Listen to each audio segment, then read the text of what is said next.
શહેરમાં 2000 અને 2001ની સાલમાં આંગણે પેઢી તથા કારખાનાની ઓફિસમાં પ્રાણઘાતક હથિયારો સાથે ઘૂસી ઈસમોના મોઢામાં ડૂચા મારી અને લૂંટ કરતા 24 વર્ષથી નાસ્તા પડતા ખુખાર આરોપી વિરેન્દ્ર ઉર્ફે ટીપુ શ્યામદેવ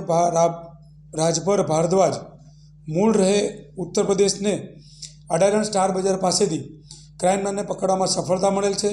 આ આરોપી અમરોલી, કતારગામ, વરાછા, લિંબાયત વગેરે જેવા 5 ગુનામાં વોન્ટેડ છે, જેને ગત રોજ 5 તારીખે આરોપીને પકડવામાં ક્રાઇમ બ્રાન્ચને સફળતા મળેલ છે।